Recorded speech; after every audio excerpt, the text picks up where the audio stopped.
എല്ലാവർക്കും നമസ്കാരം. ഇന്ന് നമുക്ക് വളരെ ടേസ്റ്റി ആയിട്ടുള്ള ഒരു അടിപൊളി ചിക്കൻ റോളിൻ്റെ റെസിപ്പി നോക്കാം.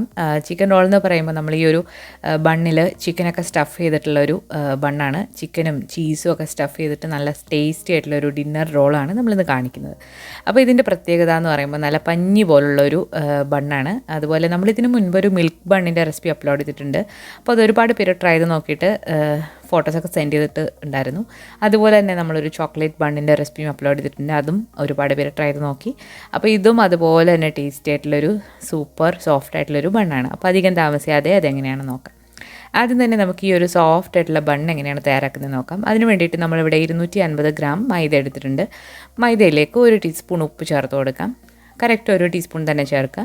ഇതിലേക്ക് 1 ടേബിൾ സ്പൂൺ പഞ്ചസാരയും കൂടി ചേർത്ത് കൊടുക്കുന്നുണ്ട്. പഞ്ചസാര 1 ടീസ്പൂൺ മുതൽ 2 ടീസ്പൂൺ വരെയൊക്കെ നിങ്ങൾക്ക് ചേർക്കാം. ഇതിലേക്ക് ഇനി നമ്മൾ ഇൻസ്റ്റൻറ്റ് ഈസ്റ്റാണ് ചേർക്കുന്നത്. 1 ടീസ്പൂൺ ഇൻസ്റ്റൻറ്റ് ഈസ്റ്റാണ് നമ്മൾ ചേർക്കുന്നത്. ഇനി ആക്റ്റീവ് ഡ്രൈ ഈസ്റ്റ് ആണെന്നുണ്ടെങ്കിൽ സെപ്പറേറ്റ് ആയിട്ട് ചെറു ചൂടുവെള്ളത്തിലും പഞ്ചസാരയിലും ഇട്ട് ഫെർമെൻ്റ് ആക്കിയിട്ട് വേണം മാവിലേക്ക് ഒഴിച്ചു കൊടുക്കാനായിട്ട്. ഇതെല്ലാം കൂടി നന്നായിട്ടൊന്ന് മിക്സ് ചെയ്ത് കൊടുക്കുക. ഇനി ഇതിലേക്ക് നമ്മൾ 1 മുട്ടയാണ് ചേർത്ത് കൊടുക്കുന്നത്. ഒരു വലിയ മുട്ട ഒന്ന് ബീറ്റ് ചെയ്തിട്ടാണ് നമ്മളിതിലേക്ക് ഒഴിച്ചു കൊടുക്കുന്നത്. ഇതിലേക്ക് ഒഴിച്ചു കൊടുക്കുമ്പോൾ 1 ടേബിൾ സ്പൂൺ മുട്ട ബീറ്റ് ചെയ്തത് ഒന്ന് മാറ്റി വെക്കുക. നമുക്ക് അവസാനം ഈ ഒരു ബണ്ണിലൊന്ന് എഗ് വാഷ് ചെയ്യാനാണ്. ഇതിലേക്ക് ഒരു 3 ടേബിൾ സ്പൂൺ സോഫ്റ്റ് ആയിട്ടുള്ള ബട്ടർ കൂടി ഇട്ട് കൊടുക്കുന്നുണ്ട്. ബട്ടർ എന്ന് പറയുന്നത് ഉപ്പില്ലാത്ത ബട്ടറാണ് ഞാൻ എടുത്തിട്ടുള്ളത്. ഇനി ഇതിലേക്ക് നമ്മളൊരു 125 മില്ലി പാലാണ് ചേർത്ത് കൊടുക്കുന്നത്. ചെറിയ ചൂടുള്ള പാലാണ്. ചെറിയ ചൂടുള്ള പാൽ തന്നെ ഇതിലേക്ക് ചേർക്കണം. അപ്പോഴാണ് ഈസ്റ്റൊക്കെ നന്നായിട്ട് ആക്ടിവേറ്റ് ആകുക. ഇനി ഇത് നന്നായിട്ടൊന്ന് മിക്സ് ചെയ്തെടുക്കാം. ഈ ഒരു മാവിൻ്റെ പ്രത്യേകത എന്ന് പറയുമ്പോൾ ഇത് ഒരുപാട് ടൈറ്റ് ആയിട്ടുള്ളൊരു മാവല്ല, കുറച്ച് ലൂസായിട്ടുള്ള മാവാണ്. എത്ര മാവ് ലൂസാകുന്നോ അത്രയും സോഫ്റ്റായിട്ട് നിങ്ങളുടെ ബൺ കിട്ടും. അപ്പോൾ ഇതൊരു തടുത്തി വെച്ചിട്ട് ജസ്റ്റ് ഒന്ന് മിക്സാക്കി കൊടുക്കുക. ഇനി ഇത് കൈവച്ചിട്ട് അല്ലാന്നുണ്ടെങ്കിൽ ബ്ലെൻഡറിലോ നന്നായിട്ട് കുഴച്ചെടുക്കുക. ഏകദേശം ഒരു 15 മിനിറ്റ് ഇത് കുഴച്ചെടുക്കുമ്പോഴാണ് നല്ല സോഫ്റ്റ് ആയിട്ടുള്ള ബണ്ണ് നമുക്ക് കിട്ടുക. അപ്പോൾ മെഷീൻ ഇല്ലാത്തവർ കൈവച്ചിട്ട് കുഴച്ചാൽ മതി. 10 മിനിറ്റെങ്കിലും മിനിമം ഇത് കുഴക്കാനായിട്ട് ശ്രദ്ധിക്കുക. അപ്പോഴാണ് നല്ല സോഫ്റ്റ് ആയിട്ടുള്ള ബൺ കിട്ടുക. കൈവച്ചിട്ട് കുഴയ്ക്കുമ്പോൾ കുറച്ച് സ്റ്റിക്കി ആണെന്നുണ്ടെങ്കിൽ കുറച്ച് പൊടി ഇട്ടിട്ട് അത് നമുക്ക് കുഴച്ചെടുക്കാവുന്നതാണ്. ഇപ്പോൾ ഇത് നമ്മൾ 15 മിനിറ്റ് കുഴച്ചെടുത്തിട്ടുണ്ട്. ഇനി നമ്മൾ ഒരു പാത്രത്തിൽ കുറച്ച് എണ്ണ തടവിയിട്ട് അത് ഉരുട്ടിയിട്ട് നമുക്കൊന്ന് റെസ്റ്റ് ചെയ്യാനായിട്ട് മാറ്റി വെക്കാം. റെസ്റ്റ് ചെയ്യാനായിട്ട് നമ്മൾ 1 മണിക്കൂർ മുതൽ 2 മണിക്കൂർ വരെ മാറ്റി വെക്കേണ്ടി വരും. നിങ്ങളുടെ സ്ഥലത്തെ ചൂടനുസരിച്ചിട്ട് ഈ ഒരു സമയം വേരി ചെയ്യാം. ഇതെന്തായാലും ഡബിളായി വരുന്നവരെ നമുക്ക് റെസ്റ്റ് ചെയ്യാനായിട്ട് മാറ്റി വെക്കാം. അപ്പോൾ ഇത് റെസ്റ്റ് ചെയ്യാനായിട്ട് മാറ്റി വെക്കുന്ന സമയം കൊണ്ട് നമുക്കിതിലേക്ക് വേണ്ടിയിട്ടുള്ള ഫില്ലിങ് തയ്യാറാക്കി എടുക്കാം. ഫില്ലിംഗ് എന്ന് പറയുമ്പോൾ നമ്മളിവിടെ ചിക്കനാണ് എടുത്തിട്ടുള്ളത്. ചിക്കനോ ബീഫോ ഇനി വെജിറ്റേറിയൻസിനാണെന്നുണ്ടെങ്കിൽ വെജിറ്റബിൾ ഫില്ലിങ്ങോ എടുക്കാവുന്നതാണ്. അപ്പോൾ 2 ചിക്കൻ ബ്രസ്റ്റാണ് നമ്മളിവിടെ എടുത്തിട്ടുള്ളത്. ഇത് ആദ്യം ഒന്ന് കുക്ക് ചെയ്തെടുക്കണം. അപ്പോൾ അതിന് വേണ്ടിയിട്ട് ഒരു 1/4 ടീസ്പൂൺ മഞ്ഞൾപ്പൊടിയും കുറച്ച് കുരുമുളക് പൊടി ഉപ്പും കൂടി ഇട്ടിട്ട് കുറച്ച് വെള്ളം കൂടെ ഒഴിച്ചിട്ട് നമുക്കിത് ഒന്ന് കുക്ക് ചെയ്തെടുക്കാം. ഇനി വെജിറ്റേറിയൻസ് ആണെന്നുണ്ടെങ്കിൽ നിങ്ങൾക്ക് ഉരുളക്കിഴങ്ങും പനീർ അതുപോലെയുള്ള ഓൾട്ടർനേറ്റീവ്സും എടുക്കാവുന്നതാണ്. ഇതിലേക്ക് ഒരു 1/4 കപ്പ് വെള്ളം കൂടി ഒഴിച്ചിട്ട് നമുക്ക് ഈ ഒരു ചിക്കൻ ഒന്ന് കുക്ക് ചെയ്തെടുക്കാം. നിങ്ങൾക്ക് പ്രഷർ കുക്കറിൽ ഒരു വിസിലടിച്ചെടുത്താലും മതിയാകും. ഞാനിവിടെ ഒരു 10 മിനിറ്റ് മീഡിയം ഫ്ലെയിമിലിട്ട് നന്നായിട്ട് കുക്ക് ചെയ്തെടുത്തിട്ടുണ്ട്. അപ്പോൾ ഈ ഒരു ചിക്കനിൽ നിന്നും കുറച്ച് വെള്ളം ഇതിലേക്ക് ഇറങ്ങിയിട്ടുണ്ട്. ഈ ഒരു വെള്ളം നിങ്ങൾ കളയരുത്. ഈ വെള്ളം നമുക്ക് ആവശ്യമുണ്ട്.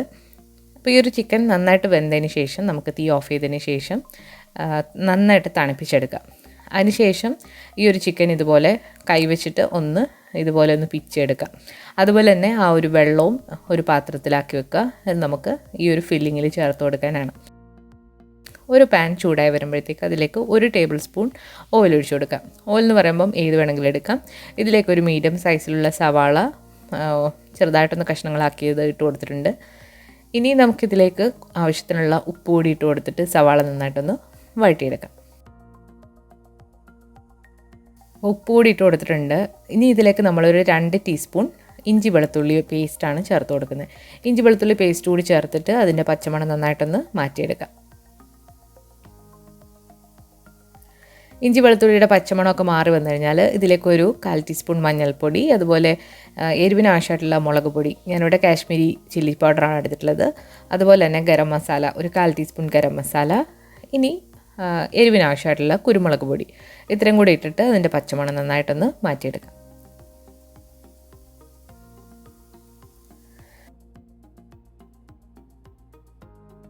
പച്ചമണം നന്നായിട്ട് മാറി വന്നു കഴിഞ്ഞാൽ ഇതിലേക്ക് നമുക്ക് കുറച്ച് പച്ചക്കറികളൊക്കെ ഇട്ട് കൊടുക്കാം. ക്യാരറ്റ്, ബീൻസ് അതുപോലെ ഗ്രീൻ പീസ് ഇഷ്ടമുള്ള പച്ചക്കറികൾ നിങ്ങൾക്ക് ഇട്ട് കൊടുക്കാവുന്നതാണ്. ഞാനിവിടെ ഫ്രോസൺ പച്ചക്കറി ഇതുപോലെ അരിഞ്ഞിട്ട് വാങ്ങിക്കാനായിട്ട് കിട്ടും, അപ്പോൾ അതാണ് ഇട്ട് കൊടുത്തിട്ടുള്ളത്. ഇതിലേക്ക് കുറച്ച് സ്പ്രിംഗ് ഒണിയൻ കൂടി ഇട്ട് കൊടുക്കുകയാണെങ്കിൽ നല്ലൊരു ടേസ്റ്റാണ്. ഇത് ഓപ്ഷണലാണ്, നിങ്ങളുടെ കയ്യിലുണ്ടെങ്കിൽ മാത്രം ഇട്ട് കൊടുക്കാം. മല്ലിയിലൊക്കെ നിങ്ങൾക്ക് ഇട്ട് കൊടുക്കാവുന്നതാണ്. അപ്പോൾ ഇത് നന്നായിട്ടൊന്ന് വഴറ്റിയെടുക്കാം. ഒരുപാട് കുക്ക് ചെയ്യേണ്ട ആവശ്യമില്ല. ഇനി ഇതിലേക്ക് നമ്മൾ നേരത്തെ ഷ്രെഡ് ചെയ്ത് വെച്ചിരിക്കുന്ന ആ ഒരു ബോൺലെസ് ചിക്കൻ ഇട്ട് കൊടുത്തിട്ട് നന്നായിട്ടൊന്ന് മിക്സ് ചെയ്ത് കൊടുക്കാം. ഉപ്പ് നോക്കിയിട്ട് ചേർക്കുക. ചിക്കൻ നമ്മൾ ഉപ്പിട്ടിട്ടാണ് വേവിച്ചിട്ടുള്ളത്, അതുപോലെ ഉപ്പ് നോക്കിയിട്ട് ചേർക്കുക. ഇനി നമ്മൾ നേരത്തെ മാറ്റി വെച്ചിരിക്കുന്ന സ്റ്റോക്കിലേക്ക് 1 ടേബിൾ സ്പൂൺ മൈദ ഇട്ടിട്ട് ഇതൊന്ന് മിക്സ് ചെയ്ത് കൊടുക്കുക. ഈ ഒരു മിക്സ് നല്ലൊരു തിക്കായിട്ടിരിക്കാൻ വേണ്ടിയിട്ടാണ് നമ്മൾ ഈ ഒരു മൈദ ഈ ഒരു ചിക്കൻ സ്റ്റോക്കിൽ മിക്സ് ചെയ്തിട്ട് ഒഴിക്കുന്നത്. ഇങ്ങനെ ഒഴിച്ചില്ലെങ്കിലും കുഴപ്പമൊന്നുമില്ല, നല്ല മോയിസ്റ്റായിട്ട് ഇരിക്കാൻ വേണ്ടിയിട്ടാണ് നമ്മൾ ഈ ഒരു മാവ് ഇങ്ങനെ ചേർക്കുന്നത്. അപ്പോൾ നന്നായിട്ട് കട്ട കെട്ടാതെ ഒന്ന് മിക്സ് ചെയ്ത് കൊടുത്തതിന് ശേഷം നമുക്കിതിലേക്ക് ഒഴിച്ചു കൊടുക്കാം. ഇത് നമ്മൾ ഒഴിക്കുമ്പോൾ തന്നെ ഇത് പെട്ടെന്ന് തന്നെ കുറുകി കിട്ടും. അപ്പോൾ അത് നന്നായിട്ടൊന്ന് സോട്ട് ചെയ്തിട്ട് നമുക്ക് മാറ്റി വെക്കാം. ഇത് നന്നായിട്ട് തണുത്തതിന് ശേഷമാണ് നമ്മൾ ബ്രെഡിൻ്റെ ഉള്ളിൽ ഫില്ല് ചെയ്യുന്നത്. അപ്പോൾ നമ്മൾ ആ ഒരു മാവ് റെസ്റ്റ് ചെയ്യാൻ വെക്കുന്ന സമയത്ത് ഇത് റെഡിയാക്കാനായിട്ട് മാറ്റി വെക്കാം. അപ്പോൾ നമ്മുടെ ഫില്ലിംഗ് ഇവിടെ റെഡി ആയിട്ടുണ്ട്. അപ്പോൾ ഇനി നമുക്ക് റെസ്റ്റ് ചെയ്യാൻ വെച്ചിട്ടുള്ള മാവ് ഇവിടെ നന്നായിട്ട് ഡബിളായി വന്നിട്ടുണ്ട്. ഒരു 2 മണിക്കൂറാണ് ഞാനിത് മാറ്റി വെച്ചിട്ടുള്ളത്. ഇനി ഇത് നമുക്ക് ഒന്ന് കുഴച്ചതിന് ശേഷം ചെറിയ ഉരുളകളാക്കിയിട്ട് നമുക്ക് എങ്ങനെയാണ് ഫില്ലിങ് ചെയ്യുന്നതെന്ന് നോക്കാം. അപ്പോൾ കുഴയ്ക്കാൻ നേരത്ത് കുറച്ച് പൊടി ഇതിൻ്റെ മുകളിലായിട്ട് ഇട്ട് കൊടുക്കുക. അതിന് ശേഷം കൈ വെച്ചിട്ട് അതിൻ്റെ എയർ ബബിൾസ് ഒന്ന് കളയുക. ഇതിന് ഒരുപാട് ഇട്ട് കുഴക്കേണ്ട ആവശ്യമില്ല. എയർ ബബിൾസ് ഒന്ന് കളഞ്ഞു കഴിഞ്ഞാൽ ഇത് നമുക്ക് ഈക്വൽ സൈസിലുള്ള ഉരുളകളാക്കി കട്ട് ചെയ്തിട്ട് നമുക്ക് നന്നായിട്ടൊന്ന് ഉരുട്ടിയെടുക്കാം. അപ്പോൾ ഈ ഒരു അളവിൽ എനിക്ക് 12 ബണ്ണാണ് കിട്ടിയിട്ടുള്ളത്. അപ്പോൾ ചെറിയ ഉരുളകളാക്കിയാൽ മതി. നമ്മൾ ഇതിലേക്ക് ഇനി ഫില്ലിംഗ് ഒക്കെ വെച്ചിട്ട് ഉരുട്ടിയെടുക്കുമ്പം അത്യാവശ്യം വലിയ ബണ്ണുകളാക്കി നമുക്ക് കിട്ടും. അപ്പം നമുക്കിത് എങ്ങനെയാണ് കട്ട് ചെയ്തെടുക്കുന്നത് നോക്കാം. നമ്മൾ എയർ ബബിൾസ് കളഞ്ഞിട്ടുണ്ട്. ഇനി ഇതൊന്നുകൂടെ ഒന്ന് നല്ല റൗണ്ട് ഷേപ്പിലാക്കിയതിന് ശേഷം നമുക്കിത് ഒന്ന് കട്ട് ചെയ്തെടുക്കാം. ഒരു കൗണ്ടർ ടോപ്പിൽ കുറച്ച് പൊടി ഇട്ടതിന് ശേഷം നമ്മളിതുപോലെ ഒന്ന് റൗണ്ടാക്കിയിട്ട് ഒരു നൈഫ് വെച്ചിട്ട് നമുക്ക് ഈക്വൽ സൈസായിട്ട് ഇതുപോലെ കട്ട് ചെയ്തെടുക്കാം. ഇങ്ങനെ തന്നെ കട്ട് ചെയ്യണമെന്നില്ല, നിങ്ങൾക്ക് നീളത്തിലാക്കിയതിന് ശേഷം ചെറിയ ചെറിയ ഉരുളകളാക്കിയും കട്ട് ചെയ്തെടുക്കാവുന്നതാണ്. അതിൽ നിന്നും ഓരോ ഉരുളകൾ എടുത്തിട്ട് നല്ല സ്മൂത്തായിട്ടുള്ള ഉരുളകളാക്കിയിട്ട് നമുക്കൊന്ന് റെസ്റ്റ് ചെയ്യാനായിട്ട് മാറ്റി വെക്കാം. ഇനി അതിൽ നിന്നും ഓരോ ഉരുളകൾ എടുത്തിട്ട് ഇതൊന്ന് പരത്തി കൊടുക്കാം. നമ്മൾ ചപ്പാത്തിക്കൊക്കെ പരത്തുന്ന പോലെ കുറച്ച് നീളത്തിൽ വേണം ഇത് പരത്താനായിട്ട്. നമുക്ക് ഫില്ലിങ് വെച്ചിട്ട് റോൾ ചെയ്തെടുക്കാനാണ്. ഒരുപാടങ്ങ് ബലം പ്രയോഗിച്ച് പരത്തരുത്. അപ്പോൾ ഇതുപോലെ നീളത്തിൽ നമ്മൾ പരത്തി കഴിഞ്ഞാൽ നമുക്കിനി ഇതിലേക്ക് ഫില്ലിങ് വെച്ച് കൊടുക്കാം.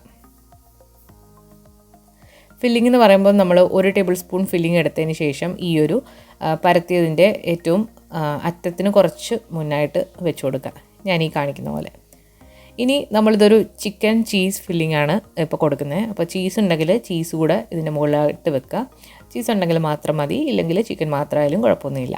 ഇനി ഇതെങ്ങനെയാണ് റോൾ ചെയ്തെടുക്കുന്നത് നോക്കാം. അപ്പോൾ റോൾ ചെയ്തെടുക്കാനായിട്ട് ആദ്യം തന്നെ ഇതിൻ്റെ സൈഡിൽ നിന്ന് ഇതുപോലെ അതിൻ്റെ പുറത്തേക്ക് മടക്കുക, 2 സൈഡിൽ നിന്ന്.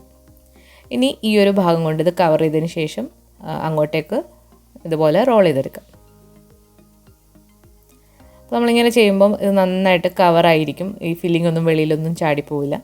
അപ്പോൾ ഇതാണ് ഒരു റോള്. അപ്പോൾ ഇതുപോലെ തന്നെ എല്ലാ റോളുകളും ഒന്ന് ചെയ്തെടുക്കാം. അതുപോലെ ഞാനിവിടെ ഒരു റൗണ്ടായിട്ടുള്ള ഒരു ട്രെയിലാണ് ഇത് വെച്ചിട്ടുള്ളത്. റൗണ്ടോ സ്ക്വയറോ ഇത് വേണമെങ്കിൽ നിങ്ങൾക്ക് എടുക്കാം. ഇനി ഇതുപോലെ തന്നെ എല്ലാം ഒന്ന് ചെയ്തെടുക്കാം.